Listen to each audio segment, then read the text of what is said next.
हमारे खुदावंद यीशु की अंजील मुक़द्दस मत्ती के मुताबिक उसका 10वां बाब 34वीं आयत से 11वें बाब की पहली आयत तक। एक दिन यीशु ने अपने 12 रसूलों को ये हिदायत की, ये मत समझो कि मैं ज़मीन पर सुलह कराने आया हूँ। सुलह कराने नहीं बल्कि तलवार चलवाने आया हूँ, क्योंकि मैं इसलिए आया हूँ कि आदमी को उसके बाप से और बेटी को उसकी माँ से और बहू को उसकी सास से जुदा कराऊँ, और आदमी के दुश्मन उसके घर वाले होंगे। जो कोई बाप या माँ को मुझसे ज़्यादा प्यार करता है वो मेरे लायक नहीं, और जो कोई बेटे या बेटी को मुझसे ज़्यादा प्यार करता है वो मेरे लायक नहीं, और जो कोई अपनी सलीब ना उठाए और मेरे पीछे ना होले वो मेरे लायक नहीं। जो कोई अपनी जान बचाता है उसे खोएगा, लेकिन जो मेरी खातिर अपनी जान खोता है उसे बचाएगा। जो तुम्हें कबूल करता है वो मुझे कबूल करता है, और जो मुझे कबूल करता है वो उसे कबूल करता है जिसने मुझे भेजा। जो कोई नबी के नाम से नबी को कबूल करता है वो नबी का अजर पाएगा, और जो कोई रास्तबाज के नाम से रास्तबाज को कबूल करता है वो रास्तबाज का अजर पाएगा।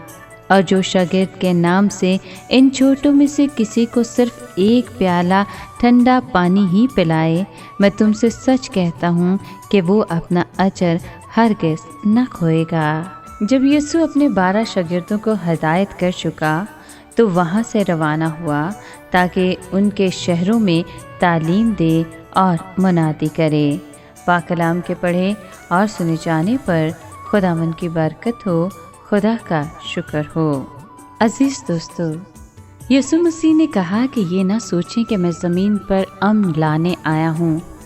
अपनी बात की वजाहत करते हुए उन्होंने बताया कि उनके पैगाम की वजह से रिश्तेदार एक दूसरे से जुदा हो जाएंगे, क्योंकि कुछ उसे कबूल करेंगे और कुछ उसे रद्द कर देंगे। बेशक यीशु के पैगाम को कबूल करने के लिए बड़ी दिलेरी की ज़रूरत होगी, क्योंकि मसीह यीशु ने बताया कि जो शख्स अपने बाप या माँ को मुझसे ज़्यादा अजीज़ रखता है वो मेरे लायक नहीं, और जो शख्स अपने बेटे या बेटी को मुझसे ज़्यादा अजीज़ रखता है वो भी मेरे लायक नहीं। लेकिन कुछ लोग यीशु के पैरोकारों के पैगाम को कबूल भी करेंगे, क्योंकि यीशु ने कहा, जो कोई मेरे इन शागिर्दों में से किसी को इसलिए एक प्याला ठंडा पानी पिलाता है क्योंकि वो मेरा शागिर्द है, उसे अजर ज़रूर मिलेगा।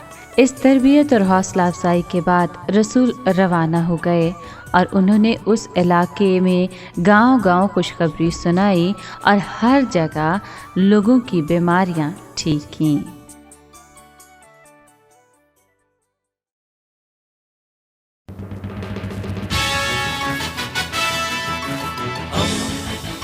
दोस्ती का पैगंबर, रेडियो वेरितास एशिया।